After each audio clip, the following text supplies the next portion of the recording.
Hey everybody, welcome back to Backlog Banter. I'm your boy Abram, joined as usual by my polygonal co-host Tucker Hazel. And we're here today to talk about the Nintendo 64 and really chew the fat on what is maybe one of their best systems, maybe one of their worst in hindsight. We'll talk about it, but before we do, if you want to talk to us about Nintendo, about life, But about your 64s. woes, N64's your problems, but I want to really hear about your woes. That's what I really want to hear about. Join our Sure. Discord link as usual, top of the description or down there.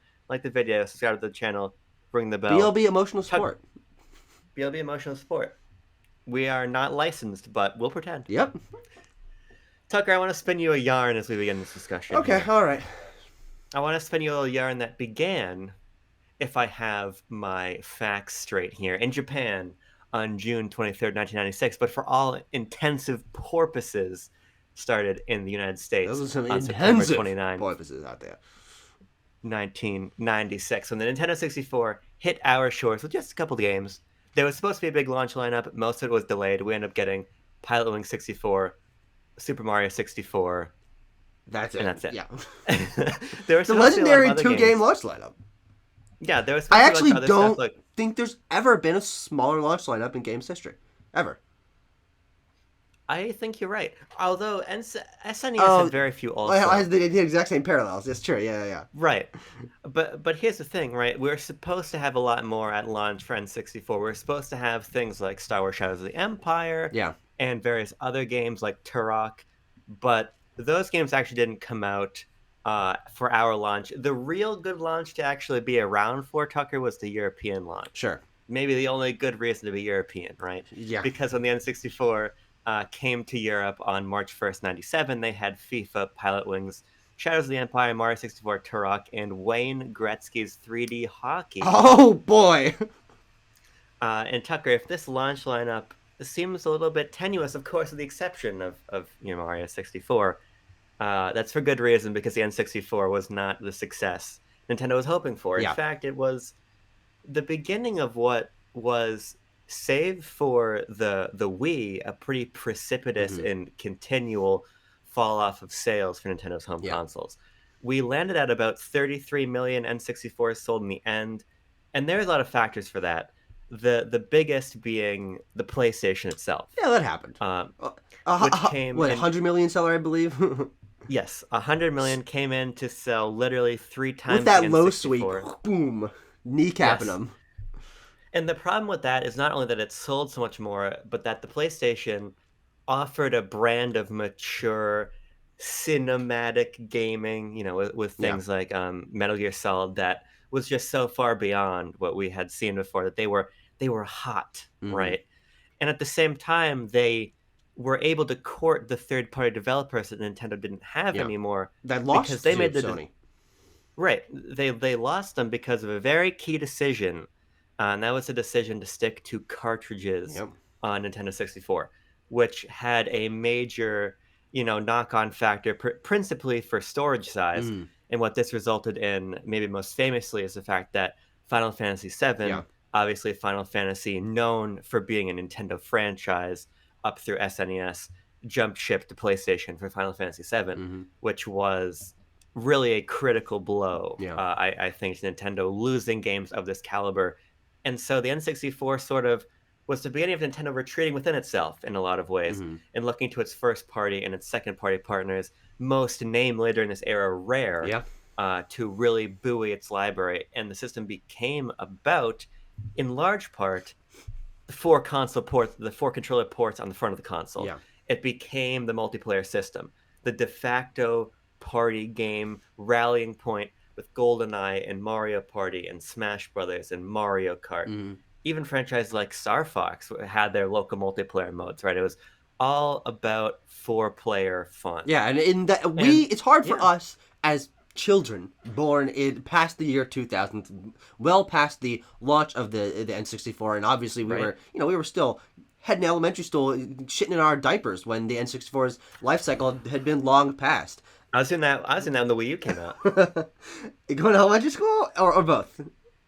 Or shitting mostly. Ah, gotcha. But the idea of four-player local multiplayer at home Yeah. was so novel because there were ways to play other consoles 4-player. I have an NES game that has 4-player multiplayer on it. Yeah. But there's exceptions. You got to get peripherals. You got to get that thing that sticks on the front of the PS1 that gives it some Yeah. extra ports. But having it built into the front and, having to buy the controllers, of course, but designing games around that allowed there to be a sense of camaraderie that I think, even though the the N64, I can't remember what console we're talking about, only sold 33 million units, Yeah. more people experienced it than you would expect from a console base of Right. that size, because kids had it, their friends played it, you could play it with 4 players, and it became this cultural phenomenon that we know it as today, hearing about it from the eyes of people who were there to experience it as it released. Yeah, I think that's really a really important thing to underscore. When we think about the historical significance of the N64, as we'll talk about, there are the two pillars of that. There are the games that really advanced a lot of design decisions like Z targeting and Ocarina of Time and stuff, and we can talk about those key single player games. But it really is the multiplayer that's so important to this library, because I Yeah. think it was the beginning of this trend for Nintendo wherein a lot of their libraries are centralized around an idea, right? You think about There the was an Wii idea. U. Shigeru Yeah. Miyamoto. The Wii U, you got your gamepad and you got your asymmetric multiplayer, your second screen, Yeah. home console gaming. You got your Wii remote. You got it's all about the motion control. Hmm. There's this feeling that You got a Nintendo's controller that libraries people have. overrate. The GameCube. I actually kind of agree with you, but I like the GameCube controller. But it was the beginning of this sense of like, let's sort of solidify a lot of things that are going to come to define Nintendo later. Yeah. And obviously, Nintendo has remained relevant in the multiplayer space, Hmm. even as things have moved online. Nintendo has, they have chased that now with Splatoon and things. Yeah. But in the many, many years between online being popularized and Hmm. Nintendo getting on that train, they still had a major multiplayer presence because they were offering that local Yeah. experience that nobody else is offering, and they still do for so many of their True. titles. Yeah. And so I think it's Can't get important. enough of that Super Mario Odyssey local multiplayer. Whoo boy, Oh, Cappy hell mode. yeah. I think we just owe a lot of what Nintendo's identity became Yeah. to the Oh, N64, absolutely. and to what they sort of had to do to innovate out of failure, because the N64 did not do well. Hmm. And I think you make a good point. Multiplayer was not new. You can get a multi-tap for any fucking console under the sun, Hmm. but you couldn't plug those crystal colored N64 controllers right into a front of a Super Nintendo. Yeah. Not only because they're for the wrong system, but True. because there was only 2 ports on that hot rod. So, I'm curious, Tucker, as we open this up a little bit. I want to think about the N64 through this historical lens Yeah. first. And I'm curious what you think about it as a chapter of Nintendo's history. Well, as a chapter of Nintendo's history, in the time that we were growing up, getting exposed to games history, to games media, to games discussion, the N64, along with the Super Nintendo, have been these two pillars of pure goodness, of altruism, of humanity holding their hands and singing Kumbaya. Gaming was great back then, and boy, all these games Yeah. are the greatest of all time. You look at an IGN list, a GameSpot list, greatest games of all time. It's Mario 64, Ocarina of Time, Super Mario World, Link to the Past. These are at the Yes. top consistently in the top 10, if not the top 3, 4, 5. But Yeah.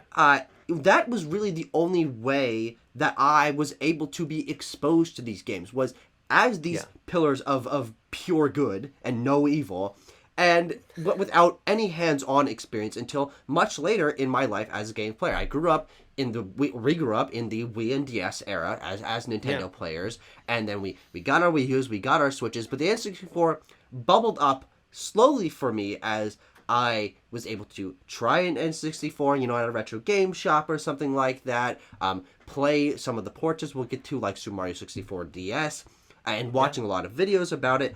But it was only because I tangentially experienced it that I even knew about these games and knew that people thought they were so great. Because on the whole, until N64 Online, there really wasn't a way for me to experience the breadth of this library, because getting an N64, getting these cartridges, which are expensive. The good games on N64 are going to cost a lot if you want an actual cartridge of them.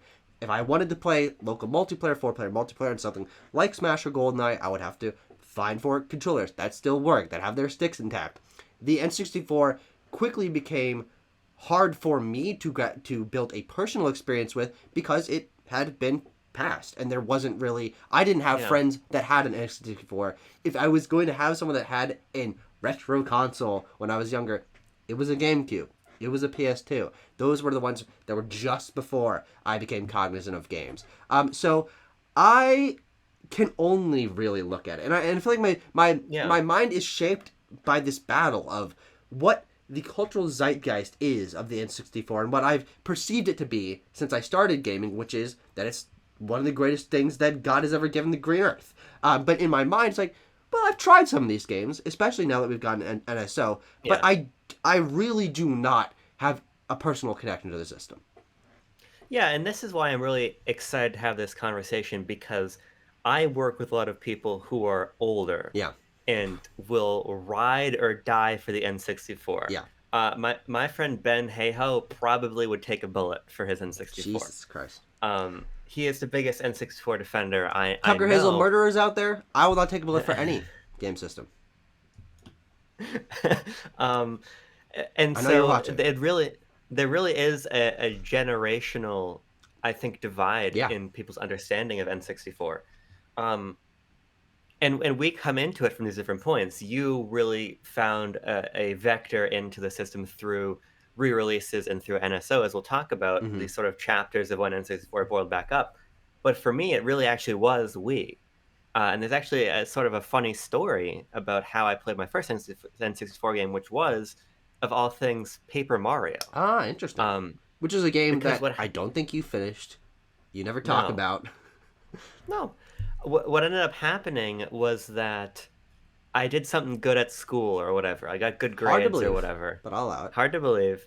And so I was being rewarded Mm-hmm. with a trip to GameStop to get what my friend had. We'd play backwards compatibility on their Wii, Mario Kart Double Dash. Sure. So my parents were taking me to get a GameCube controller and a copy of Double Dash because Oh, this was still at pretty a good time gift. when, yeah, when GameCube games were very cheap. Yeah. You could go into GameStop and there's just a rack Yeah. of 6th gen stuff. Now you're lucky if you And find an Xbox 360 case with that crappy white paper on the outside. yes, And like 3 loose and DS games. yes, and two of them are Pokemon and they both cost $150. Absolutely. And the other one's Barbie Uh, climbs a tree. I don't know. so they took me to the store, and here's where I got kind of fucked up. I was a kid, so I didn't know any better, but they didn't have any proper GameCube controllers. Yeah. So I got one of those shitty white GameStop Chameleon Oh, controllers, jeez. Okay. which are not great, but they work as GameCube controllers. But the real problem that I learned when I got home is that GameStop sold me a bum copy of Double Dash. Ah, interesting. It was You scratched to get shit. screwed over with a lot of these games. I do. Yeah, it was scratched shit. It didn't work, and I was crushed Yeah, of course. because I have no patience And now. you're like, why did I even try in school? Right. I have no patience now, but I had even less patience as a Sure, kid. yeah. So I was like, you're telling me I'm going to have to wait several days until you can take me out to the store and get another one? So to placate me, my parents said, well, what else can you do with this controller? Yeah. And the answer was you could play N64 Virtual Console games Sure. with a GameCube controller. Mm. And so I got Paper Mario, and from there I had a couple others, not a ton, but Not that pretty big that game marquee ones. needs a GameCube controller, per se. It is a 2D game. That is true. I'm just trying. I think it's just a number of buttons Oh, used. I haven't sure, played Paper possibly, Mario in a yeah. long time.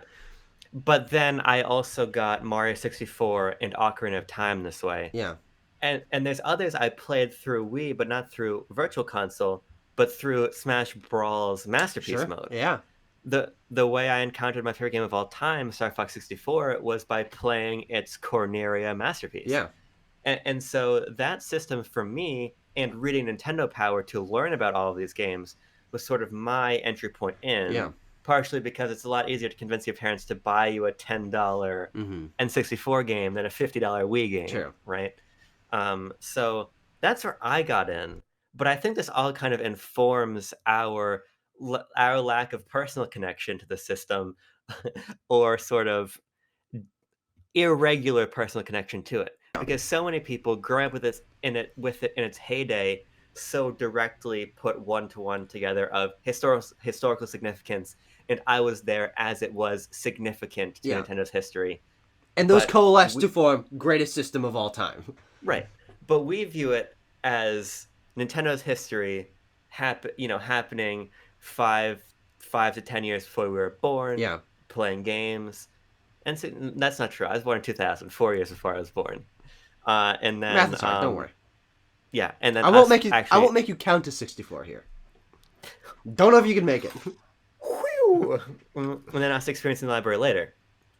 And so I kind of want to bore into that dichotomy a little Sure. bit, because here's my truth, Tucker, and this Finally. video is all about Speaking us. your truth. All about us speaking our N64 truth. Mm-hmm. This is probably my second favorite Nintendo system of all time. Sure, there you go. I hold the N64 in the esteem the people who grew up with it did, but with a lot of various asterisks on it. Sure. And so I want to talk You, about you some of gotta get a those. shovel, dig through those asterisks, and down there Yes. you'll find N64 is pretty good. Yeah. But what I want to do first is I want to talk about the library in a general sense. Sure. Because I think there's a lot of people who say that the N64's library is too small, too shallow, Mm-hmm. and you're probably right about that. But I think maybe pound for pound it has more important games in it than maybe any other Nintendo library, in the sense that it cultivated so many important franchises. Yeah. Smash Brothers and Animal Crossing both began on N64, Sure. right? And so many franchises became formative here. Mario Kart 64, Ocarina of Time, Mario 64. So I want to kind of dig into this wherever you want to take it.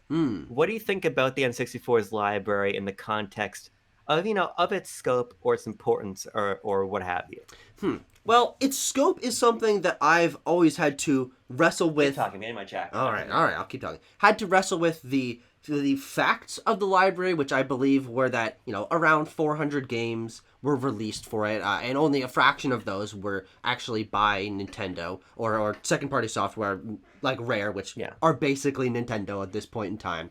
And the reality of me experiencing these games and having them be, from my experience, not buying things on the Wii Virtual Console, relatively inaccessible and not talked about within my age bracket, and again, only hearing them from games media personalities as this is the greatest thing of all time, that I guess I kind of had a disinterest in N64 out of spite. I was like, Mario 64 and Ocarina of Time, no way and shit, those are the greatest games of all time. All those boomers are saying it. And I have since played both of those games to varying extents. But my experience with the library is more so that because of its largely inaccessible nature to a modern audience, it feels small. And Sure. it is only those top cream of the crop games that are still brought up. So when you're thinking about N64 library, what are the must-haves on this system? You get a really solid, almost maybe more solid, pound for pound as you're saying, top cream of the crop, influential, stand up, at the top of those list games of all time. But I think it does pretty quickly fall off to where a lot of these, even most popular games on the system, are your Mario Golfs, your Mario Tennises, your Mario Parties, games that, and Mario Kart 64, games that were quickly superseded by their next entries of the GameCube Mario Party games, of Toadstool Tour, and Power Tennis, and Double Dash, and Melee instead of Smash 64. So when I think about the library, I think, there are 3 Mario Party games. Mario Tennis, Mario Golf, and Smash did get their start on this. And of course, not even talking about just the single-player games, which I think do stand in a class of their own, but so much of Nintendo's output on this was from the perspective of someone who has played numerous of these games, but of course not all of them, as I will certainly concede here. There's a lot of the library, most of what's not on NSO, that I haven't experienced yet, that doesn't really stick in my mind as making it better than any other Nintendo console. When I think, okay, all right, I'm going to pit the consoles against each other, pretty much by default, GameCube goes above because you've got these sequels to these entries that started on N64 that are better received and hold up better and are more interesting and creative than those first versions. So the library is small to me, but like you were saying with your thoughts on this, because of a bunch of asterisks, not because these games are bad, but because they were superseded, and that makes a lot of them not stand out in my mind. Yeah, I think where I definitely meet you in the middle is that the library has a fast fall off. Yeah. I think you can go 20 games Yeah, deep in sure. the I'm sure you N64's can. library Wouldn't want to try, but I easily. could. And I think Gun to you my can head, make your gun to way my balls. towards I'll go 20 games deep in the N64 library. I think you can make your way towards 30, but I think what the system lacks is sort of that echelon of hidden gems Yeah, and B tier ideas that I think round out a lot of later Nintendo yeah, libraries. absolutely. And a And, lot of and consoles, frankly. right, and certainly the ones before it also, Hmm. just by nature of their breadth. I Hmm. mean, the even GameCube, which is not a very big library. Yeah, Can you actually do yeah. I'm a literally quick typing that in right now. How many Goog? GameCube games are there? Because I actually don't know. 652. So okay, so that's So that's it's another already a couple double, hundred more than right? than the N64, which might actually make this the smallest. Not Oh, the Virtual Boy, but no, shut your ass. Look up the Wii U library, the at there's gotta retail be. Wii U library. Oh, I think the Wii U library is only what, like 120 is games. that true? No way. I think so. Okay, well it says Physical Wii U 790 games games. on list of Wii U games. Oh, that's not true. Can you get Robert Talks Media on the Oh, phone? North American Wii U physical games 168. Yeah, the But again, physical. that also is a caveat in an era in a Right. new era that the N64 didn't have access to, which is games that are digital, games that are available through Yeah. Virtual Console, giving access to not even Nintendo's older games. There's fucking TurboGrafx and Yeah. other systems on there. That doesn't make it matter too much that there are only 168 physical North Right. American Wii U games, because you're still playing a bunch of indie games that were released on there, and you're still playing Virtual Console. Of course, N64 didn't Right. have access to those, so that what 300 400 library of the N64 is all you have. And if frankly the existence that we live in, well over half, 2/3, 3/4 of those games are never talked about or don't Yeah. hold historical significance. I think that fast drop off is really what shapes my perspective on the Right. N64. It's like cream of the crop, and then, huh? Where's the rest of it? No, that's definitely fair. I just wanted to make sure we got the numbers out there for the sake of Yeah, accuracy's accuracy's sure, peccadillos. of course. I want to use that word more. Um, but here's what I want to wager to, Tucker, because we're men of the modern era. Yeah, When I think about the N64's library, it's small, yes, but I feel like I can offer maybe even a wider selection of N64 games hmm. to go revisit than NES games, for instance. Sure. Oh no, I absolutely agree with I, that. when I think about N64, the way I think about the library is yes, it falls off quickly, Mm-hmm. but there are, uh, with the exception of Metroid, Mm-hmm. almost, and there's a couple other key exceptions, but almost every Nintendo franchise that existed when the Yeah. N64 was around had a very good to great Yeah. entry on Mm-hmm. that system. And I think that that's not something you can say for a lot of Nintendo Hmm. consoles. Even Hmm. even if you look at, let's say, Wii, for Yeah. instance, Sure. not only is Wii missing a number of franchises, no F-Zero, no Mm-hmm. Star Fox, Yeah. things like that. There's a lot of people who will say, Mario Party was better, or they'll even Yeah. go to the bigger hitters and say like Skyward Sword or Ocarina. They're going Sure. to take Yeah. Ocarina. Now, obviously, most people take Ocarina over a lot of Yeah. things. I don't agree with that necessarily, but a lot of these franchises reached their pinnacle or got close Mm-hmm. on that library, and so there's a concentration of a lot of the best or second best or third best Hmm. entries in these Nintendo series centralized on one machine. Yeah. Whereas I feel like you can't say that for a lot of other libraries. I think the Switch is getting close in a lot of ways, Mm-hmm. but I always think about the N64 of like you want a great Mario, it's right there. Yeah. You want a great Zelda, it's right there. The sports games, the spin-offs, Star Fox has its best game on there. A Mm-hmm. lot of people contend that F-Zero X is the best in the series. Yeah.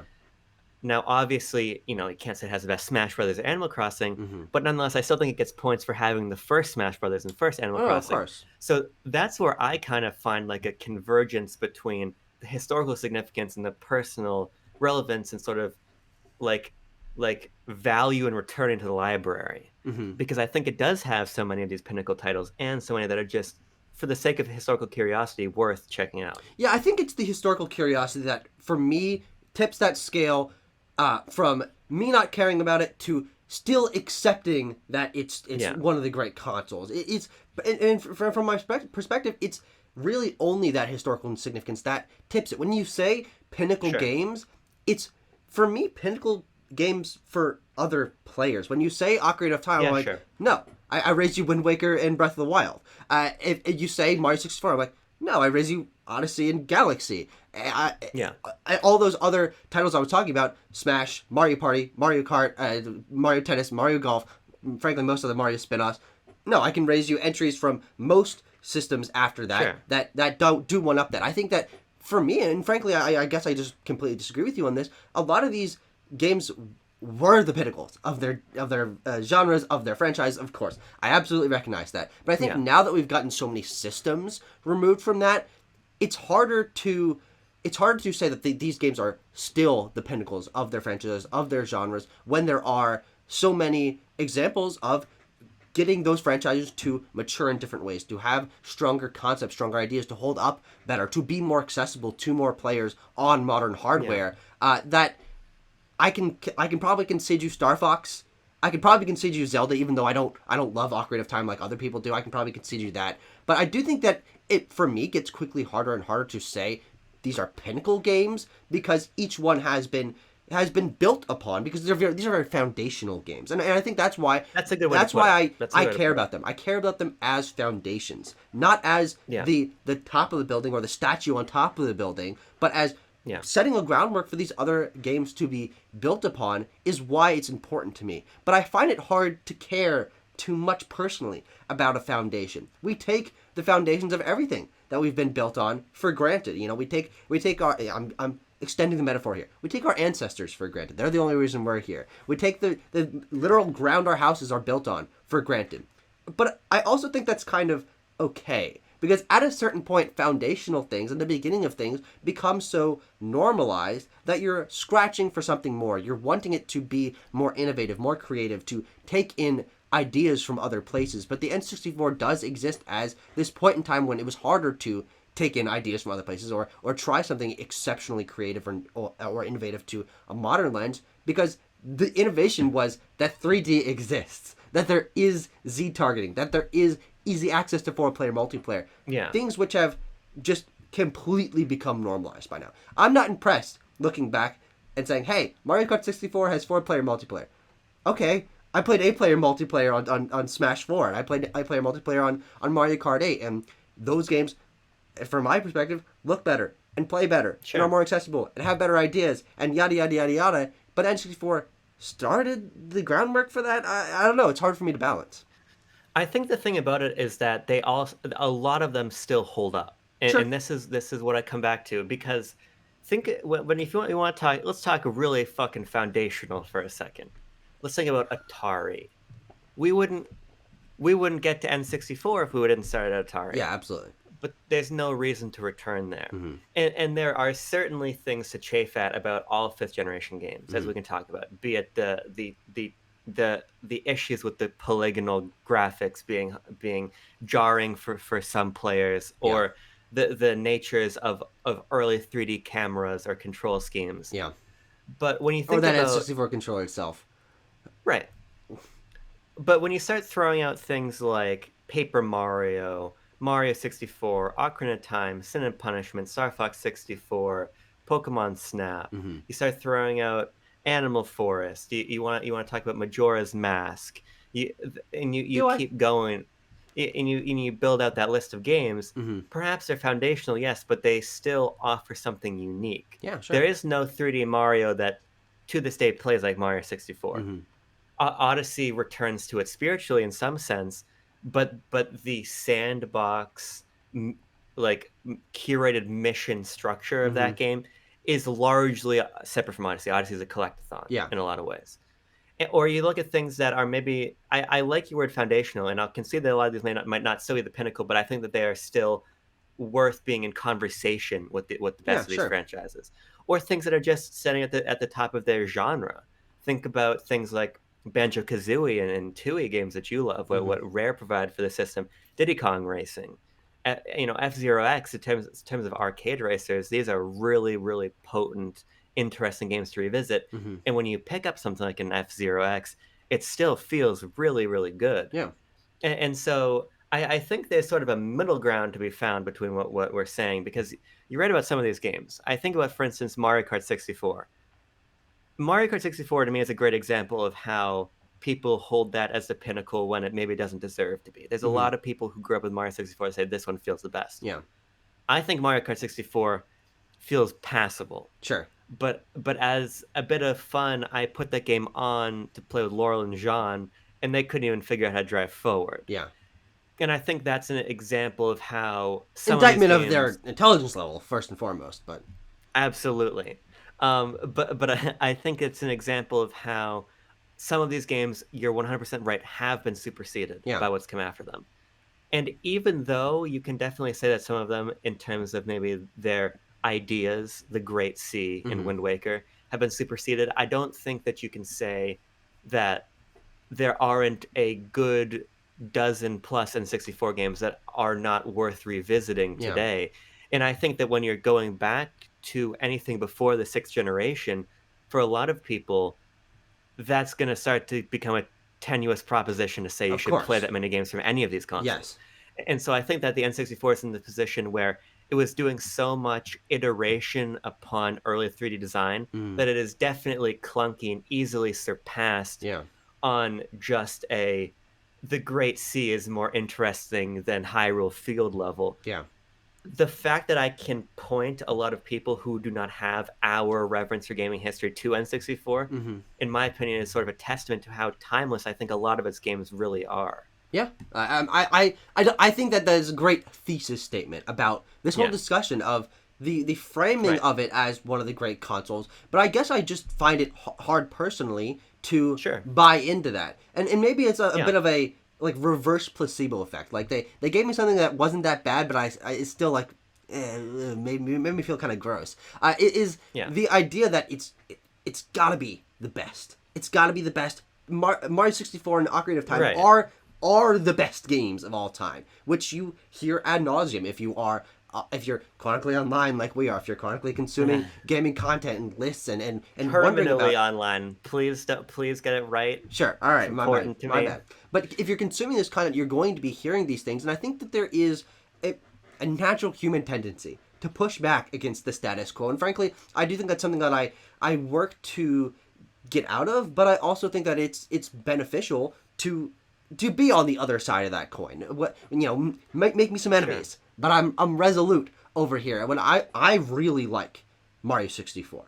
There are I think 5 or 6 N64 games that I think still stand out, that are better in some ways than what's come after. But those for me are few and far between. When you talk about something Sure. like Star Fox 64, yeah, I can pretty easily say it's probably the best Star Fox game. I haven't played all of them. Still got to play Yeah, Star Fox it Guard. is. Don't worry. But Grippy needs your help. goddamn grippy. But that is also a genre that doesn't have modern staying power. You talk about the on rail shooter.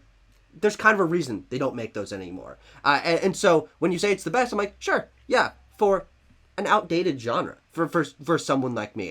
And when you talk about multiplayer, Yeah. foundational, yes, but again, multiplayer is everywhere. Multiplayer is in games that should not have multiplayer.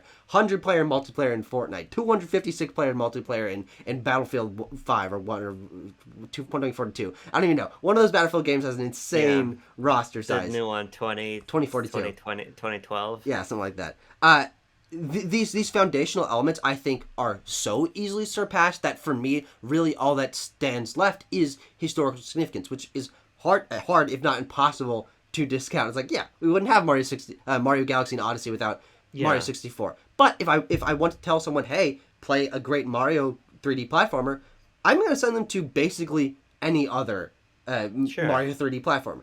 Not because I don't like 64, but because greater things have come since. And I think there's an Yeah. importance to having this discussion, to weighing the pros and cons of Right. is something foundational, does that make it better than what's come next because the other ones wouldn't exist without it? Or at least in my eyes, and this is kind of the lens I take to a lot of things, being critical of the status that these have as foundational and therefore the greatest, but Yeah. and instead recognizing that it's okay if Mario 64 isn't the greatest game of all time, because the majority of people who are playing games or will play games in the future Yeah. will have less access to Mario 64. It will hold up worse. It has a worse camera than even Sunshine or any of the future games. It does have less ideas because it was just grappling with the idea of 3D. Most people are going to play Galaxy or Odyssey first, or whatever comes in the future. They're going to play those first. And for them, and for me, included in that group, that's our foundational game. It's seeing the creativity of Galaxy and Odyssey Yeah. that makes it, frankly, a little difficult to reconcile 64 being better than the future ones. I think about, the gravity mechanic in Galaxy, I think is more interesting than just exploring a 3D Oh, I environment. agree. In 60, I know, but that was a Fun, weird fun to example, figures but all the time. that the open collectathon nature of Yeah. Mario Odyssey, I think is just for me a better evolution of what Mario Yeah. 64 did. And so, is it really fair or important or correct? Of course, this is all opinion and it's based in what you grew up with, to say Yeah. that 64 and Ocarina of Time are the best games of all time, because yes, they still hold up, but they are older. And frankly, a majority of players will probably prefer more modern incarnations of these games and these Yeah. franchises. Yeah. I mean, I feel like you're arguing against someone that isn't me. No, of course. Because yeah. We're having this discussion about a discussion. Right. So I got to Yeah. present the discussion against the discussion, I guess. I mean, because I agree with you. I wrote a piece about retro is a special period of time in my writing career where I was basically allowed to write whatever the fuck I wanted. Based. And so I wrote a piece comparing Now Ocarina you've of got Time Big to Doyle's hand around your neck, big. crushing your throat. I got I got I was comparing Ocarina of Time to Fritz Lang's Metropolis. Sure. And sort of my thesis there was that Metropolis is still considered one of the best films of all time. Yeah. And so is Ocarina of Time. And for games, not many people consider Ocarina of Time one of the best films. Yeah. But what I was saying is that I'm not sure that can necessarily be true for both. And the reason being is because games are an interactive medium. Yeah. And so obviously there's a gulf in technical quality between Fritz Lang's Metropolis and Denis Villeneuve's Dune. Yeah. Even though both operate, frankly, with somewhat of a commensurate scale in their world building absolutely. in some ways. One just but has slightly because- less CGI. Right. But because I'm just watching Metropolis and Fritz Lang is only showing me the angles of Rotwang's house that he wants to show me, it's hard nearly 100 years later to look at that and say, oh, the texture is fucked up, or I'm clipping through the side of Maria's dance floor, Sure. right? Yeah. Because you're just watching it, and this sounds obvious, but the point I was trying to illustrate is that when you go back and play Ocarina of Time, and the signposting is weird, and you're like, how in the fuck am I supposed to solve this puzzle? That is because the standards for how we construe interactivity in games to be much different now than they were then. And so for that reason, I think that the best games of all time are always going to be a sliding metric of what the standards of interactivity are, because the high rule of Ocarina of Time is far more technically impressive than the Breath of the Wild Hyrule, if you consider what the 1998 Hyrule did for games at the time compared to what the 2017 Hyrule did for games nowadays. But the gulf of interactive quality between the new Hyrule and the old one is so fucking vast that they're incomparable. And so my point is, the historical significance at a certain point is superseded by the feel of the interactivity. Yeah, no, absolutely. You and I are certainly on the same page here. But But my thing is, maybe don't call them best because they're foundational, or pinnacle but because they're foundational, but I would call them unmissable Sure. in Oh, how absolutely. foundational they Yeah. are. No, for sure. And so I think about something like a game that I really like, Ninja Gaiden. Hmm. That game is foundational in what it did for storytelling Yeah. in the 8-bit era. But it is 100% missable because it is so hard to play Yeah. nowadays. And I wouldn't contest that. But I would say that the foundational quality of N64 games is easy to go back and Yeah. appreciate. And you can even play something like Wave Race 64, which still has maybe better water physics in a lot of Yeah. games, and love that. And I think that I just think about the N64 library as one that's easy to love, both as somebody who wants to study game history and know about it, Hmm. but also as somebody who who has an appreciation and a palate for older games. And I feel Yeah. like you have to adjust your palate less for a lot of these than like even look at stuff on PlayStation. Tell someone to go play I'm playing Silent Hill right now. Yeah. Are you Tell actually? I somebody didn't to know go you try started it. Yeah, tell somebody to go try and play Silent Hill on PS1. Yeah. It is a much easier sell Yeah. to tell them to play Ocarina of Time than it is to play Silent Hill 1. Absolutely. And I think that's partially a testament to how amazing the visionary talent in Nintendo was at that Yeah. time. Because I think the fact that you can say that Wind Waker is just Ocarina but better Hmm. is a testament to the fact that Nintendo was punching so far beyond their contemporaries when Sure. Ocarina came out. But I think ultimately this is something of a cyclical point, Yeah. because I think we've We still kind have of other stuff to outlined where move we on to. right. We've kind of outlined where we stand on the library. I stand directly on the cartridge. Best joke. Every 6 months when somebody retweets that Pro Controller thing, I say, fuck Where yeah. do you stand on the Nintendo Switch Pro controller? I don't. I don't want to break it. But Shut Tucker, up, shut up, shut up. here's what I want to ask you about next. Okay, all right. I want to ask you about how the N64 library became timeless. Because you've been saying The passage of time. something that I don't agree with, which Okay. is that these games are inaccessible. Mm. And I want to tackle that both from the Virtual Console NSO perspective, Yeah. but I also want to tackle it from the perspective of Nintendo treating not nearly all of them, but a key handful of these games as perennially important first-party games. Yeah. Because Nintendo DS launch, Mm-hmm. its big launch title was Mario 64 DS. Yes, it was.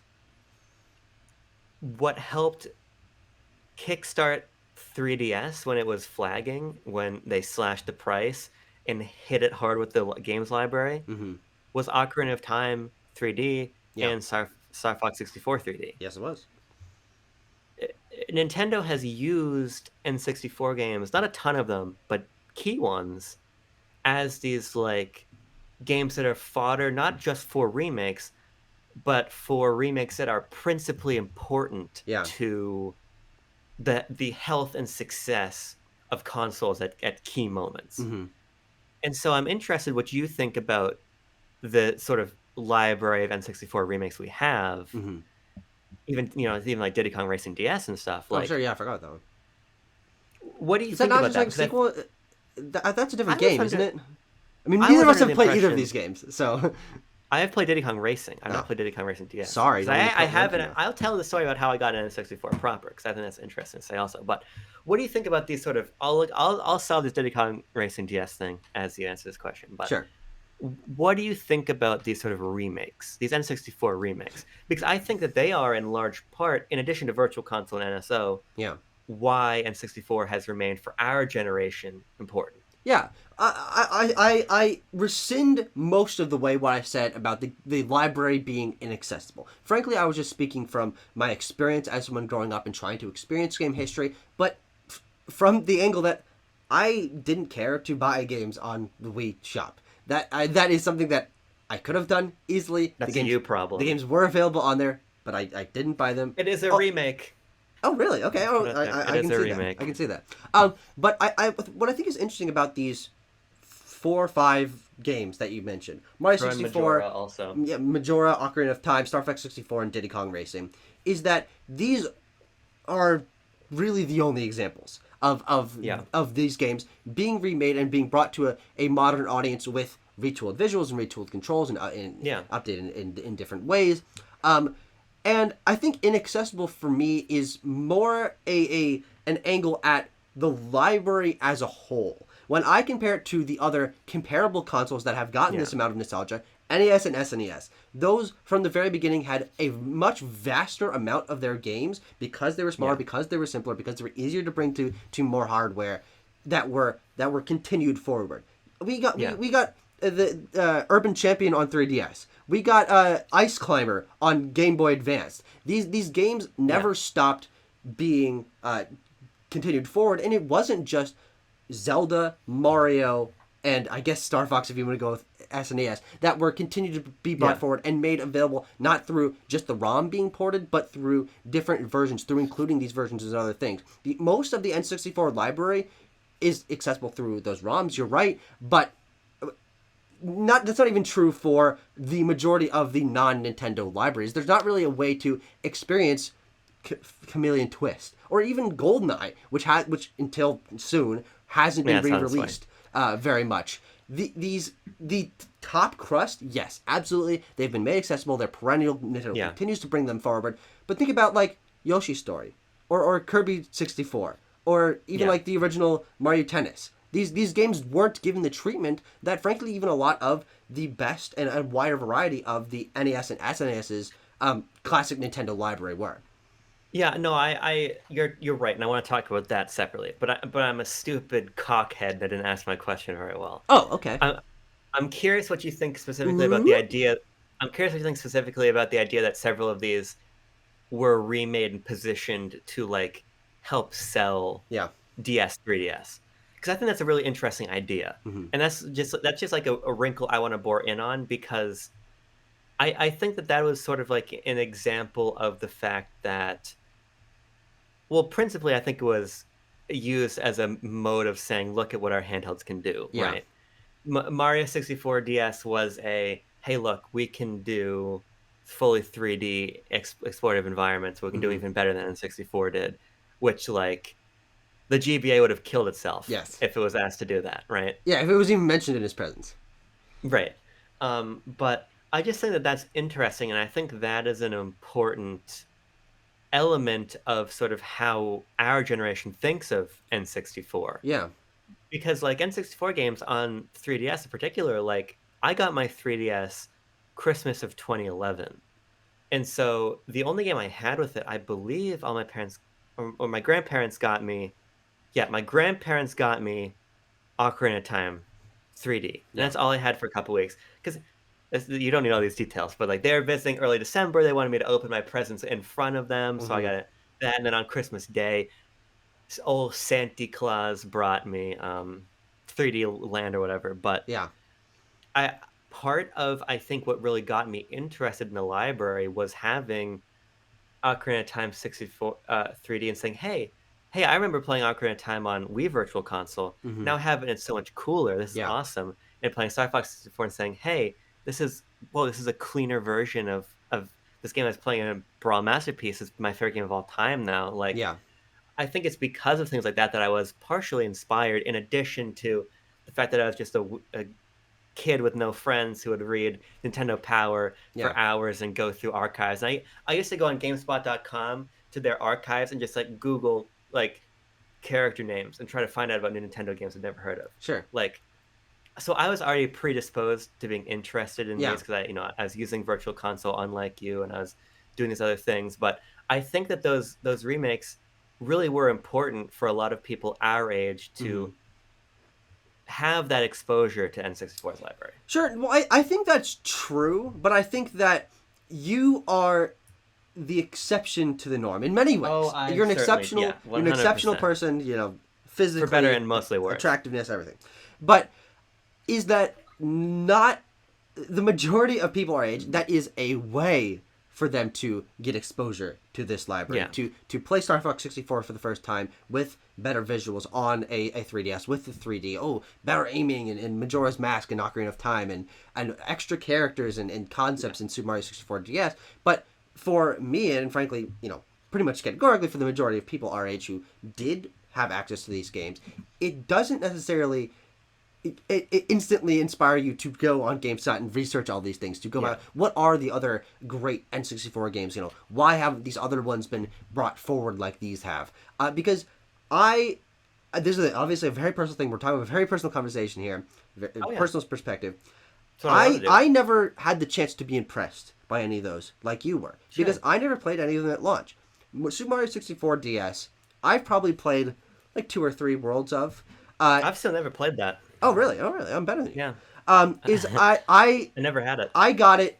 Somebody left their cartridge at my house. I snuck it out of someone's DS case. I was a kleptomaniac when I was a kid. DS games just found their way to me. When you were a kid, all right. All right. But I was probably 15 or 16 by the time I played Super Mario 64 DS. And by that time, it had been out for most of my life. And when I'm popping Mario 64 DS into my DS, I'm not thinking, oh wow, look what the the DS can do on its launch day. I'm thinking, this is a basic 3D Mario game, and it doesn't quite control right on the D-pad. I'm gonna pop this out. I've played better games than this, and similar to Ocarina of Time, which is the only other one of these I've actually put significant time into. I think that's probably the best way to experience that game. However, I didn't get that game with my 3DS. I got it later down the line. I've played most of that game. I have not completed it, full disclosure.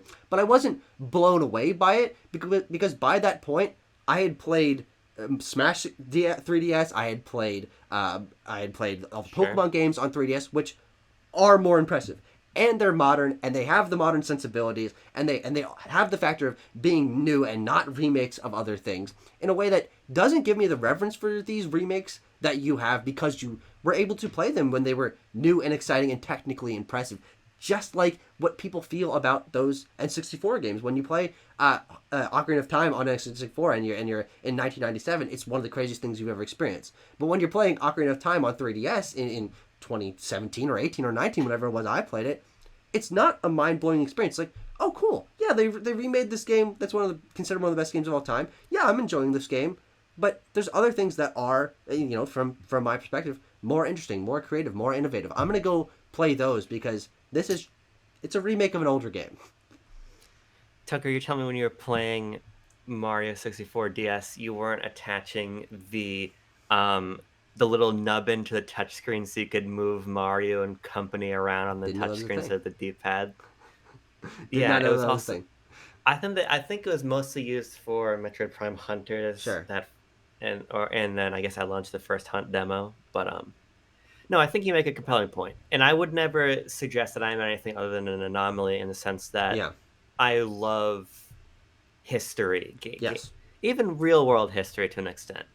Got a 5. You don't know that much about it, but I here's the thing. There's a period of time when I did. I got a 5 on my AP American history exam, and I got a 4 on my AP Euro exam. Good for you. But you put a gun to my head and it said, who's president right now? I'd say Bolsonaro. Yep, and then I get shot. No, but I think you're right. But and I, as I was saying, I was somebody who, from a young age, I don't think anybody will ever truly understand how important having having access to Nintendo Power was for me. Yeah, because that magazine was amazing in the sense that, in hindsight, you come to learn, it's literally owned by Nintendo, so how valuable are their reviews? They're going to present really? all these as the greatest thing that's happened. But there would be pages and pages and features about old games. Yeah, sure. And as I was saying, I had a lot more, especially NES, but then some SNES Virtual Console games than I did N64. But I was predisposed to being interested in classic Nintendo stuff. Absolutely, and that does put you in a very unique perspective to be able to appreciate these games in a nostalgic lens that most people our age will never get the chance to have. Yeah. I mean, you grew up in an era where there was Nintendo Power. That no longer exists. I never had it, so I never had that exposure to a wide breadth of Nintendo classics. Well, finger up. Ninty Fresh magazine. Oh, sure. Yeah, I guess there is. Nintendo Yeah, Force magazine. My good friend Jonathan Holmes just sent me the new copy of boy, Nintendo Force 7-year-olds just magazine. can't get enough of Ninty Fresh magazine. Go Go get get your Ninty copy Fresh. now. Go get Nintendo Force. Go get Switch Player. Hey, 7, 8-year-olds, learn how to use Patreon. No, but so I completely derailed what you were saying. It's okay. I guess I'm just trying to say that you are put in such a unique position that you are Yeah, actually you're able to appreciate these games on a nostalgic level that most people our age will never have the chance to get. yeah, And but just by the nature of how technology has progressed, how the spread of media and information has progressed, I think I had the more typical exposure to being interested in games history, which is yeah, I played some games for the first part of my life, and I played some Wii games, played some DS games, played Minecraft. That's yeah, about it. And then I hit 14 years old, and Smash 4 comes out, and suddenly I'm like, Dr. Mario, what the hell's a Dr. Mario? I'm gonna go find out what the origins of Dr. Mario. Oh, it's a puzzle game. Oh, it's a NES. I get to yeah. play Dr. Mario NES on this arcade cabinet. As this arcade I went to. I was exposed to it so late that Sure. never had Nintendo Power, Yeah. and I never had a Wii Virtual Console like you did to Right. even start playing these games in the comfort of my own home. And it wasn't until I started getting into game collecting, and I own an N64, an NES, and SNES. I own most of the big games on these systems. I have all the three Marios. I have Mario World. I have Super Mario 64. I have Smash 64. But these games, at that point, even though I was really passionate about a game's history, Yeah. I had the game's history books. I was watching all these videos. I was doing research on the internet. These games still existed not as something I was passionately connected to on a personal level. The games themselves, I was passionately connected to their history, to what they meant for the industry, and that's where my reference for the system Yeah. goes. But I hop into Super Mario 64 on the N64, and I'm like, this controller's weird. My TV is a little bit fuzzy, and I'll get to this later. And so for me, a lot of these games existed in that time as a novelty. But and let's shift gears to our final topic. NSO has completely upended that for me, and I frankly Yeah. think that NSO is the best thing to happen to Nintendo history enthusiasts like the two of us. Yeah, I think we should do a larger discussion about NSO at some time, but I want to talk about it in the context of N64 really specifically because I, Yeah. I think you're right, and I want to go back to something you said, but then segue into NSO as you want to do because what I had in addition to Nintendo Power and my mom's iMac to look shit up on GameSpot and learn like, Mm-hmm. hey, what's Yoshi's Safari? I also had Smash Brawl. Mm-hmm. And Smash Sure. Brawl, between trophies, stickers, and Yeah. masterpieces, and obviously just a roster of characters, was an amazing resource. Yeah. The way Absolutely. the way Smash 4 was for you. Now, to be completely transparent, I had played Brawl before Smash 4 came out. But Yeah. it wasn't until Smash 4 that I was in that perfect sweet spot of Oh, having sure. my own money to like get other Yeah. games. I never asked my parents to buy anything digitally for me, like when I was a Yeah. kid. I was an independent little man when it came to my digital games. Oh, I 100% ask my parents. What I do a lot of time is like I have cash. I don't know where I got it from. Fucking I don't know. Dig in the yard, Selling, yeah, cleaning the yard. Fucking I don't know. But no, hitting that's rocks, not great. shaking trees, digging X's in the ground. Yeah, every morning we gotta find my money rock, a clunk. My dad would go, "What the fuck are you doing?"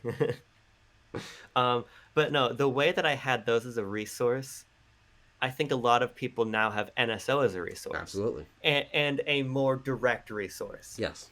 because Nintendo Power and Brawl and GameSpot were okay. Now you have to go seek out the thing, Yeah. or okay, you're playing Star Fox 64 3D. For Now three go seek minutes. out the original. You know Yeah. what I mean? Like, Oh, I'm sorry. I had masterpieces still in my head. no. I'm picking up what you're putting down. But NSO has become, well, I would like an a la carte option, and Yeah. that's something we can discuss sort of the politicking of this at a different Sure. time. But NSO for N64 in particular has become an amazing tool to where I think that N64 is more accessible now Yeah. than when N64 was commercially Yes. relevant. I absolutely agree with you. And what I mean by that is it goes back to something we said at the top, which was N64 is defined by its multiplayer. Yeah. And despite all of my time loving N64, and I will say this, I personally do still prefer playing N64 on actual N64 hardware. Mm-hmm. I got an N64 from my grandma, who gave me she gave me a box of PS1 stuff, but there's Mm-hmm. also an N64 in it. Oh, Is from your grandma's a fucking crazy person. yeah, it was from my uncle who was a big Bond guy. Sure. So I basically got this box and it had a N64 and GoldenEye in it. Yeah. And since then I picked up a couple of cartridges. I mean a good number of them. And I think I prefer that authenticity. But the problem with that authenticity is the same problem with playing the games on Virtual Console or any of these other means, is that you got to have people right around you to play Yeah. with you. And so my sister and I certainly played a lot of Mario Tennis, for instance. Yeah. But you want the whole crew You want the whole together, play. right? And NSO, in addition to having such a low price barrier to Yeah. these games, the online multiplayer emulating local multiplayer allows you to have that N64 multiplayer experience Yeah. more seamlessly and with more of your friends Mm-hmm. than even you could in the 90s Yeah. in a lot of ways. And I think that's amazing. Well, it absolutely is, and that multiplayer Yeah. aspect is one of the great pillars of NSO that, frankly, I don't think people give them enough credit for. I mean, we were so used to Wii eShop, Wii U eShop. These games are available; they're $10 a piece, but you're gonna need to also get your friends. They were $7.99 on Wii U. My bad, my bad. But you were still going to need to get your friends together, and if you're playing N64 games, get multiple GameCube controllers and get everyone there in a way that the N64 Online completely eliminates. Because if you are playing with your friends, you have a Switch and you have NSO. You already have two controllers. You can play them on the Joy-Con on the system. Can you do that with N64? I haven't. When was the last time you used a single Joy-Con? All right, don't ask me such questions. But you obviously can for the NES, find out right now. NES Keep games talking. and the Super Nintendo games. But I think that for me, the more important part is the breadth of the library, and I put that in like half air quotes, because the problem with NSO is still that it's just one game a month for N64, if that, 2 or 3 games a month for the other libraries, if that. Of course, we've got Genesis as well, but we've reached a point, a little over a year since N64 Online dropped, that we have more games on NSO that I'm on N64 Online that I'm interested in trying that I never would have in any other circumstance. It's Yoshi's Story and Kirby 64 and Wave Race 64 and Sin and Punishment, and these games that I could have bought a la carte, $10 on Wii. Actually, only some of them, which is a really cool thing. Sure, okay. Like Wave Race is not on Wii U eShop, I don't think. Oh, interesting. Okay. And Pilot Wing 64 definitely isn't. No, it definitely and isn't. Mario Party 1 isn't. But these games are available in a way that you were saying more accessible than even when the N64 was around, because not only is it easier to get multiplayer, but you're getting most of the best of this library of games for you and me, $10 a year. $10 a year when it would have cost you that or almost that on Wii U to just play Mario 64. And not only that, but I know you like the authenticity of the hardware, but a Pro controller, a Joy-Con grip is more comfortable for these games than the N64 controller is. It makes more intuitive sense to a modern player, and these games look and run a lot better than they did on N64. If you're going back to playing Ocarina of Time, that's a muddy-ass game, but with clearer visuals. Of course, there are a few issues. I think maybe those have been ironed out over time. The fog's been patched out. But these games look, run, play, are cheaper, and are easier accessible for multiplayer on N64 in a way that allows me to experience a wider variety of this library than any other system could have.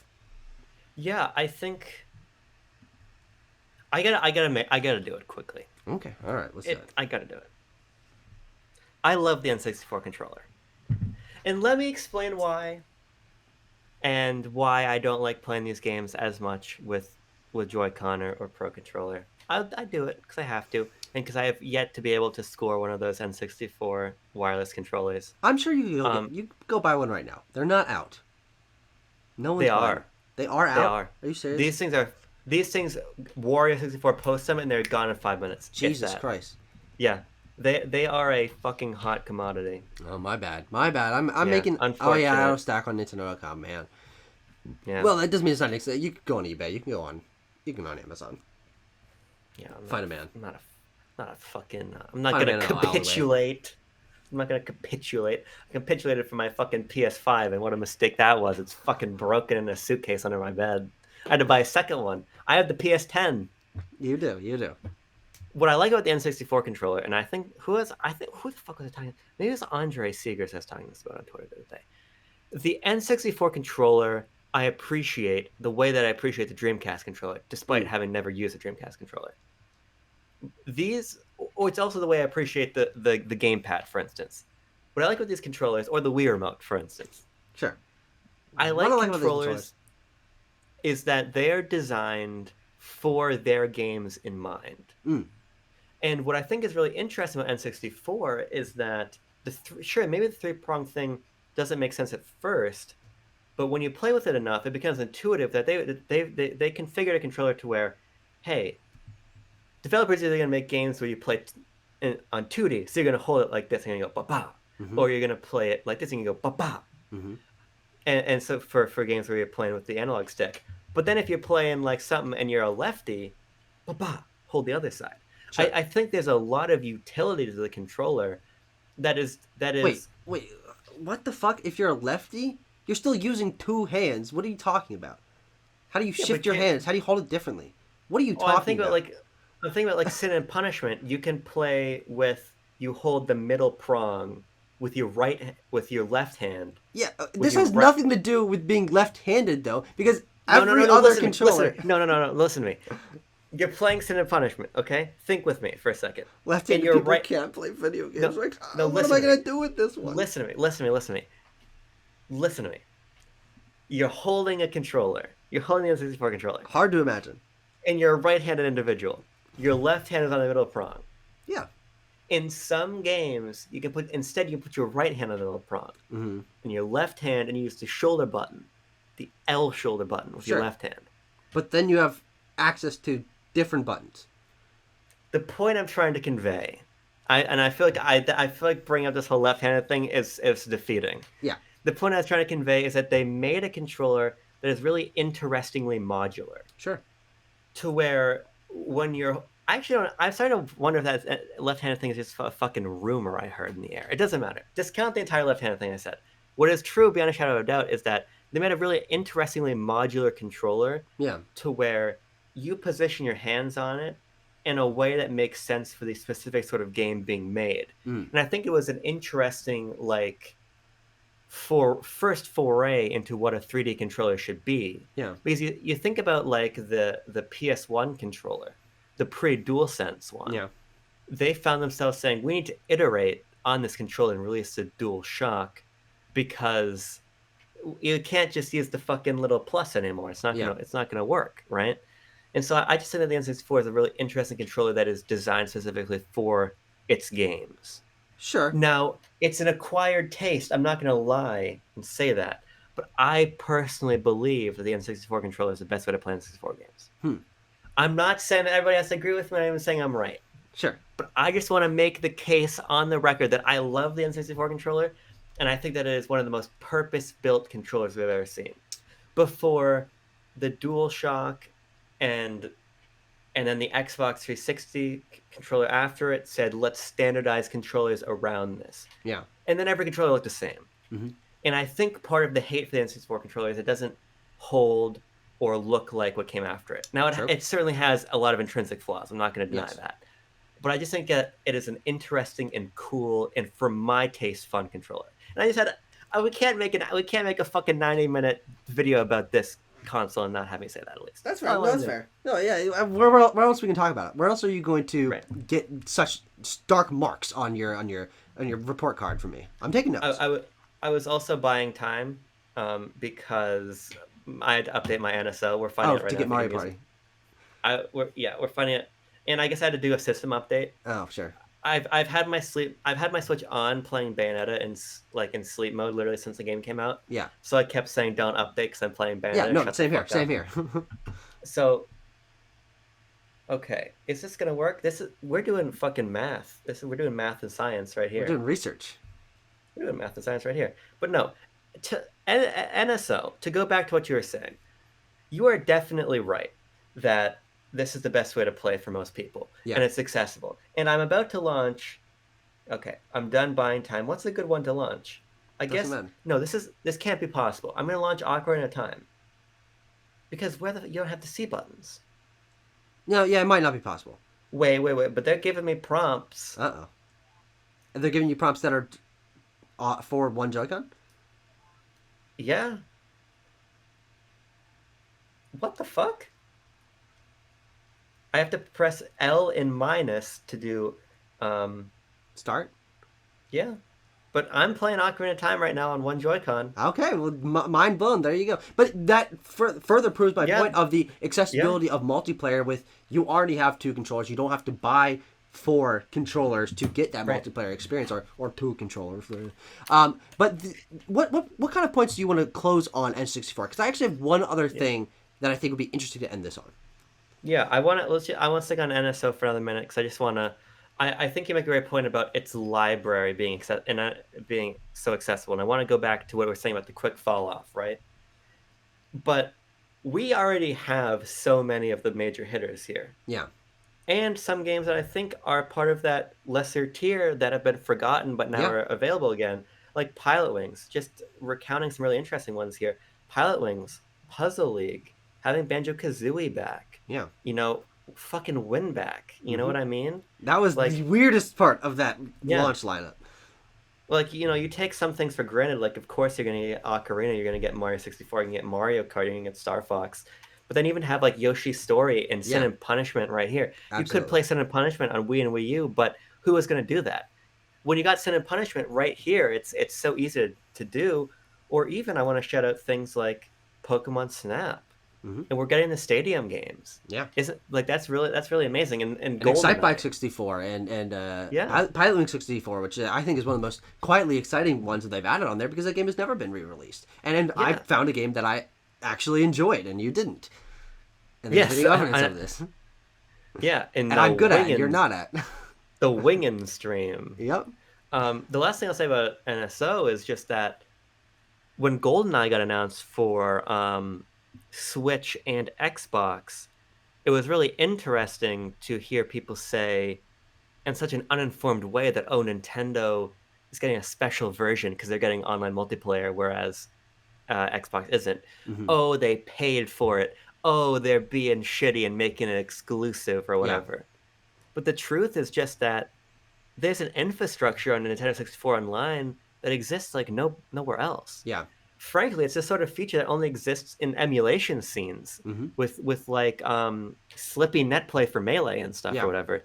But this emulated local experience is why GoldenEye is going to have online multiplayer. Yes. And I And we're just think going to that try it, and it'll probably not hold up, and then we'll turn it off after 45 minutes. I don't think GoldenEye has held up. That's for I a future I video. Yeah, that we will definitely make a video about that. But I don't like GoldenEye 007 that much. The one on N64 or on Wii. Um, but yeah, I just think that's important to note. Like the railroad tracks being laid Hmm. by the beginning of NSO. Yeah, it was. We played a little Dr. Mario together. That yeah, it was cool. Yeah, we played a little, Mario 3 take turns, whatever. That's cool.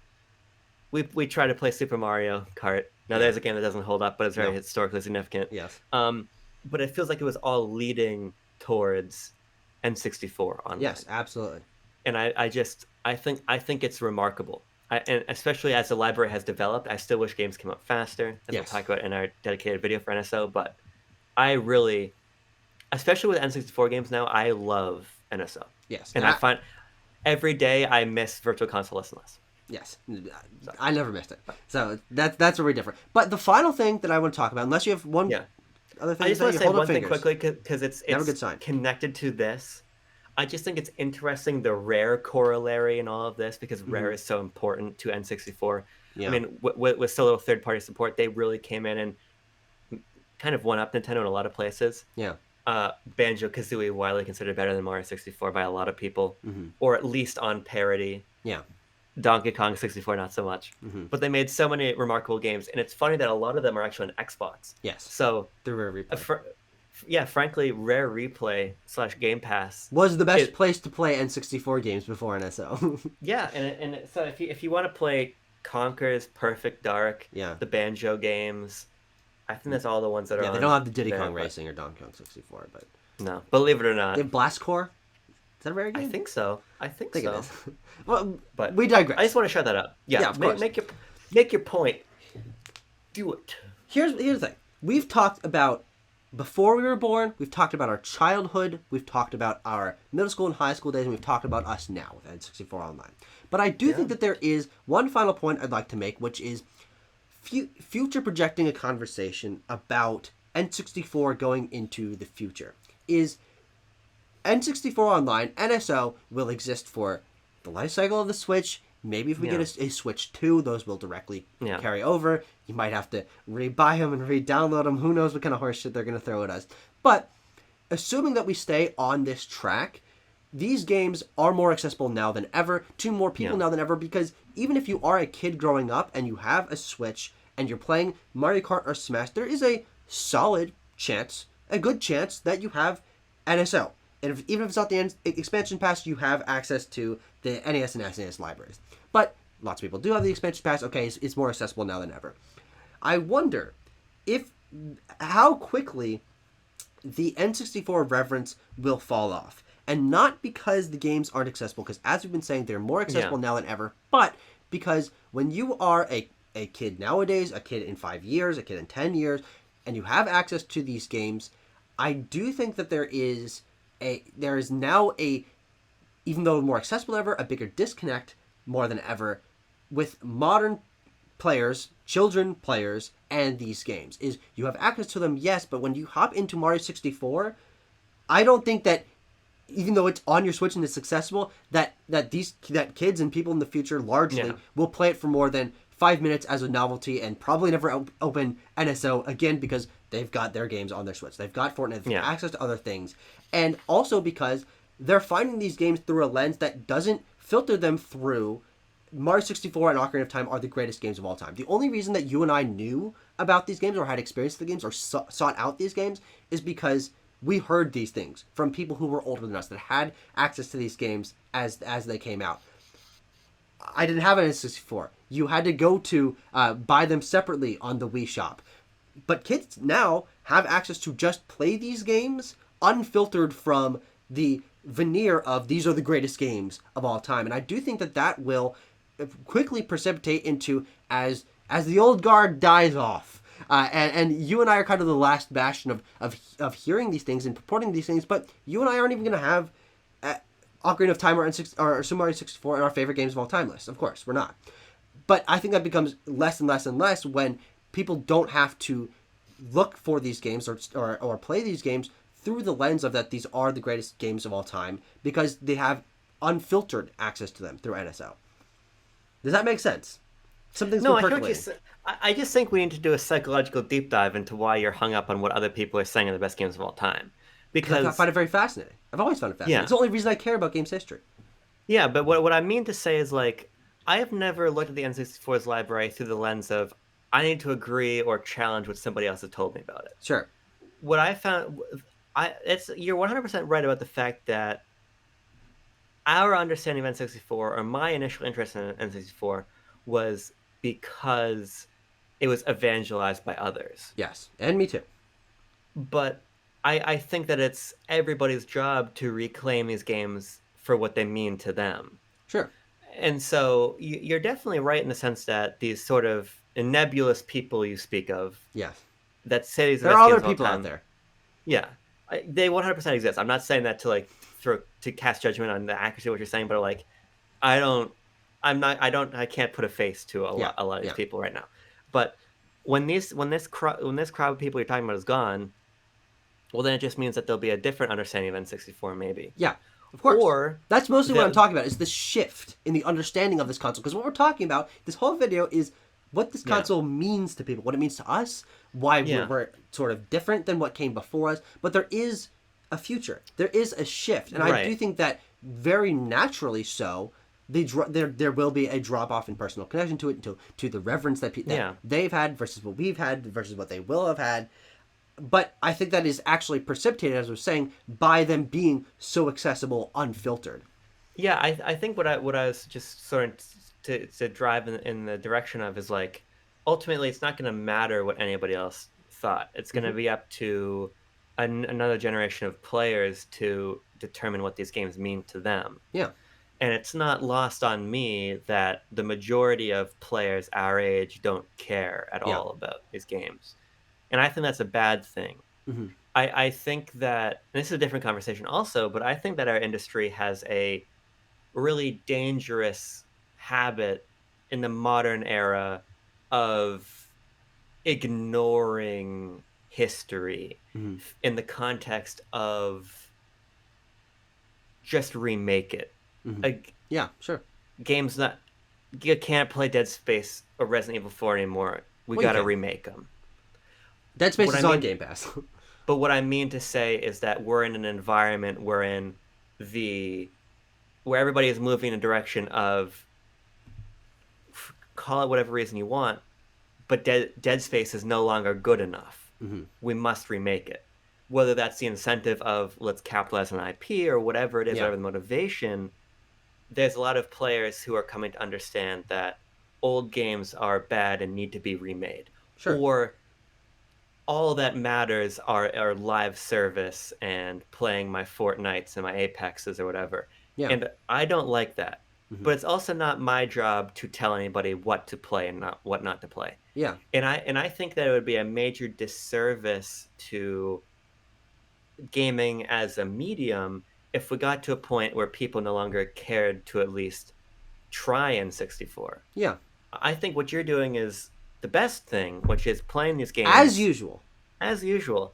And despite maybe not seeing the value in some of them, Yeah, playing them for the context and the historical nature of them and holding them close. hmm I just get concerned when everything needs to be remade and we always need to look to the new thing and it's always what's next in the horizon. yeah, Now obviously that's just the nature of a hyper commercialized hmm medium like this.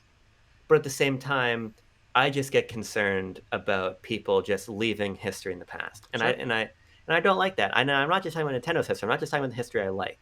hmm I don't like how few people talk about Sega Saturn. I don't know hmm much about Sega Saturn.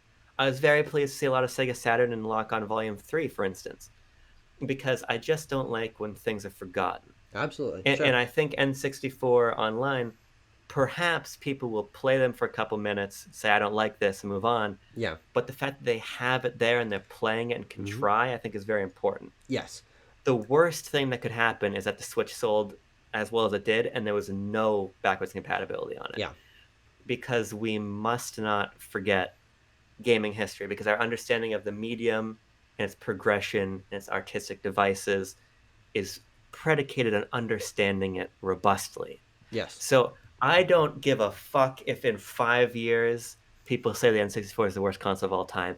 As long as they are saying that because they have played its games Sure. and studied its history and said this is why it's bad. But Absolutely. I just think that there's a Informed real chance. opinions, believe it or not. Yeah, I think that in given the culture of games, there's a real chance that people just say it's old and bad and I don't want to play it anymore. And I think Yeah. that that would be the major tragedy. Yeah, I absolutely agree with that. I am Yeah. a game historian. I do Yeah. play a lot of these retro games, especially if you look at my backlog and look at all the games I've played this year. There's a bunch of horse shit on there, let me tell you. Yes. But the final thing that we want to close off Yeah. with is a little bit of input from our community, who are made up of a pretty solid mix of people our age who have maybe similar experiences to us, maybe they're not, but also people who did grow up in this era and do have a Yeah. personal connection, reverence to this system, the N64, which we are talking about today, believe it or not. Let's start off with our good friend Phil, whose current username is Father Fool Reborn. And he says, our Nintendo 64 was a Christmas present in the late 90s. The follow-up to my first gaming system ever, the Super Nintendo. I only had one game at first. The game. Super Mario Yeah. 64. Unlike any world I'd engaged with before, Mario 64 had this sense of infinite secrets and deeper levels of discovery. I say this sense of depth carried to my next games, particularly Star Fox 64 and Ocarina of Time. Today, we see these games as pretty basic, but at the time, they represented possibilities that we hadn't considered. In my childhood memory, it took a practical lifetime to even reach Bowser or Ganondorf, let alone complete all stars and quests. The N64 made that lifetime magical. Yeah, I think that the magic is an interesting thing to just touch on because Yeah. you got I mean, it's a common refrain from anybody who grew up in that transitory period, but going from Link to the Past to Ocarina, or even Yeah. more starkly, going from Mario World to Mario 64 is just like unimaginable. And I think that goes Yes. back to just that foresight and talent Nintendo had when think about how many other games are just completely fucked. Sure, Mario 64 has a bad camera, Mm-hmm. but it doesn't have an unusable camera. No. You know what I mean? Like it's amazing that you can still manipulate the camera as well as you can. And even just like the decision to say the camera is a character. How can we make this understandable to kids? Mm-hmm. It's Lakitu, so you're controlling where Lakitu looks. Like it's just a lot of really smart things are done. Absolutely. You want to read the next one? I would. Actually, hold on. I'll do the next one, and then you're gonna do the other two because it's Sure. long, short, long, short. Yeah. We've also got a comment from our BLB intern Abby who says, "Don't really have too much experience with the games from the N64, but Super Mario 64 was groundbreaking, and although it may not have aged the best, it's still insane how much of the game holds up to current platforming standards." Yeah, Yeah. I my was man I right was there, just echoing my I was sensibilities. I was just playing it recently just for a couple minutes to show Jean. Jean loved the penguins, the penguin army Yeah, in and the you wanted Mario to throw movies the trailer. thing off the cliff. Yeah, Yeah. yeah, So you're I put sickening. I was just showing her. I actually booted up like Galaxy also to show her all the penguins are in Mario, Yeah, and then I posted that to Twitter, and it was actually Ben or it was either Ben or Paul who were like, "So did you show her throwing the penguin off the cliff?" So I had to go back in, and it's remarkable just how it is clumsy the mm-hmm. mechanics a little bit, but you can fucking pick up that penguin, you can slide around, you can jump with him, and you can chuck him off a cliff, pretty goddamn seamlessly. Yeah. So Two more. Andrew is next up. Uh, Andrew Roscoe of my Star Wars Show fame. That's his full Christian name. and back caught Banter infamy. True. Rest in peace. My my experience is very similar to Phil's. I got the N64, the Toys R Us bundle with the gold controller pack in, still have it. Back on Christmas 1997, Super Mario 64 Diddy Kong Racing were the games I got with it. Having come from the SNES era, I found myself having a lot of growing pains with the analog stick. I was excited about the possibilities of the 3D world, but found myself struggling with 3D navigation, much like a baby horse struggles with standing on its feet at first. I fell off countless levels until I eventually nailed it down. The N64 was the starting point for many of my lifelong loves: Pokemon, Banjo-Kazooie, Smash Bros., Mario Party, Mega Man 64, Army Men, Sarge's Heroes, etc. For a console with a tiny library, it left a strong impact, I believe. I also remember the games were expensive, so my dad started buying me PlayStation games later on instead. LOL. Interesting. This is actually a non sequitur I want to raise off of this point about him like getting his legs. Sure. It's interesting. We've never lived through a point where gaming changed so radically that we had to fundamentally adapt to something new. Yes. With a couple offshoot exceptions, VR I think is a clear Yeah. one, and VR still makes me motion sick. And Mhm. now that PSVR 2 is going to cost $550, I think that's just That like makes you physically sick. it makes me That physically makes you sick. that makes you financially sick. It makes me I'm going to be yeah. So there's like I was like, I'll buy a PSVR 2. That's not going to happen No. under any circumstances now. But the other one that I actually wanted to raise quickly was the Wii. Mm-hmm. I remember getting my Wii, um, and thinking on the car ride home because at this point I had a PS2 and a DS. It's like, am I even going to understand? Like, Hmm. am I going to know how to use the Wii remote? Like, is Mm-hmm. pointing at the TV make any sense? But I remember booting it up and I got for whatever reason I had obviously Wii Sports as a pack in, but then I also picked Super Paper Mario as Yeah. my other game. But I remember playing Wii Sports in particular and being like, oh, never mind, this is hyper intuitive. Yeah. And Andrew is definitely not alone in being sort of like caught off guard. Yeah. But I think Nintendo did, as I was saying with like the Lakitu thing on the N64 as they did with the Wii, basically everything they could to try to smooth out that Yeah. new mode of control the best that they Mm-hmm. can. And it just makes me wonder if VR will ever reach like a level of ubiquity to where like we need to relearn how games operate. Yeah. It's certainly Because, possible. like individual controllers or peripherals or whatever, but the status quo of how we interact with games is mostly the same and mostly has Yes. been since this point, actually, Yeah, and on the it'll 64. be So difficult to foresee a future. I don't think it's impossible, but to foresee a future where we do go through such radical change, and I think that radical change is also a huge part of why the system is so revered. Obviously, for being yeah, influential and innovative, and starting the 3D trend, especially for Nintendo, but yeah, analog sticks and so forth. But it is also something that I think it needs to be just like flat out said and accepted that is not possible to recreate. You yeah, can't you can't throw a kid into Super Mario 64 and have them be impressed that it's in 3D. Because guess what? They've been playing Fortnite for 200 hours and they've been playing yeah, Minecraft, and these games are not only in 3D but have much crazier interactivity. They have multiplayer, which Super Mario 64 had. There's so much more going on, that feeling of elation and that you're exploring something that is like physically incomprehensible is cannot exist anymore, just by the nature of yeah, how the medium has moved forward. And I do think that disconnect is both a pro for people who grew up with it and a con in terms of personal disconnect from the N64 for someone like me. Is I go play Mario 64 and I'm not elated to walk around an environment or explore Hyrule Field. I'm like, no, Hyrule Field is fucking empty and it's boring and it takes a long time to cross.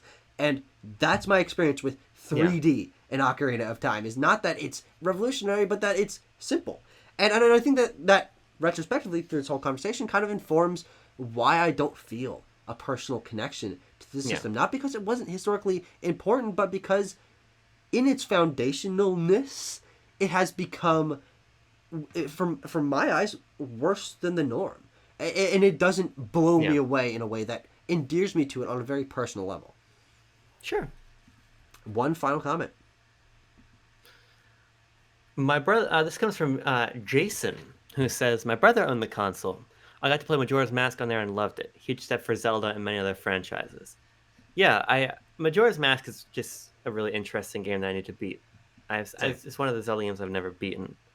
Um, but yeah, I'll be really curious when Tears of the Kingdom comes out Mm-hmm. to see sort of if it is the Majora's Mask to Ocarina Yeah. of Time. I think that it almost inherently can't be because of how long its dev cycle was. Yeah. I think so much of what made Majora's Mask what it was and sort of the narrative around its development was that like 18-month turnaround or whatever. Yeah. But yeah, yeah. I'm tired of talking about Tears of the Kingdom. Yeah. Whew, that was a tough 25 seconds they had to go through there. The final thing that I want to say is that I'm going through all of this information, talking about how the N64 is historically significant, but a personal connection is something that I don't quite have to it. But I do that under the pretense that there's still a significant amount of the library that not only do I think will Yeah. shape my perspective on the system, but that I don't currently have access to play. Right. GoldenEye is one of the foundational games of all time. And now I kind of future project a little bit. That game, maybe not holding up so great. But that and Paper Mario, I haven't quite gotten a chance to get to yet, or Majora's Mask, or Smash 64 hasn't come to NSO. I've never played Conquered Bad Fur Day, a game that I think I'll probably love. Diddy Kong Racing, maybe being a little more interesting to me than Mario Kart 64. Yeah. Pokemon Stadium games. Frankly, I don't even know what really the structure of those games are. The earlier Mario Party games, Perfect Dark. F-Zero X I haven't gotten a chance to try yet. Yeah. Not because it's not inaccessible, because I just haven't. Donkey Kong 64 I think would be really fascinating to play. There's a Yeah. lot of games here that will easily add to my knowledge about the library on a personal level. However, with a lot of these games, I do feel like, and with a lot of the games I have played, I've played probably 20 or so in 64 games. Most of them fit into the sphere of hard for me to personally connect to because I seek out things in games that I haven't seen before. And I've experienced Mario 64 before in Galaxy and Odyssey and these other games. So even though I love Mario 64, it's not one of the best things I've ever experienced. There are exceptions to that. Banjo-Kazooie I do think is one of the best 3D platformers I've ever played, but that's the exception to the norm. And I think maybe there's one or two floating out there in the ether that I still have yet to try, but I'm not done with the N64. And by the time that I've played the rest of these games, that N64 Online has completed its library, maybe they add 3 or 4 more games, who knows. I will have a better understanding of the system, but I almost doubt that I will have a better love for the system. Sure. Go play Fortnite, you fucking dweeb. Yodel, yodel, yodel, oh. We don't start enough of our videos with yodeling. I was mentally going back through our library of videos. Did we start this one yodeling? No. Did we start this one yodeling? No. No. Did we start this one yodeling? No. Did we start this one yodeling? No. CinemaSins, ding. My mind functions like an old computer. I have to go check by check. Sure, yeah. Your brain is actually, it works on ticker tape. Last of Us Part 2 review. No. No yodeling. 100 view special. No.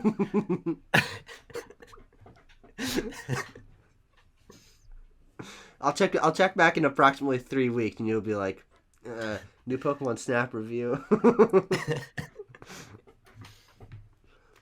Because sometimes I lose my place and I have to go, Last of Us Part 2 review. No. My teacher hit me with a rock because I started doing that in the middle of my exam the other day. Oh, you have to say it out loud, too. Yeah. She got blood on my paper. It's a tough job, thinking.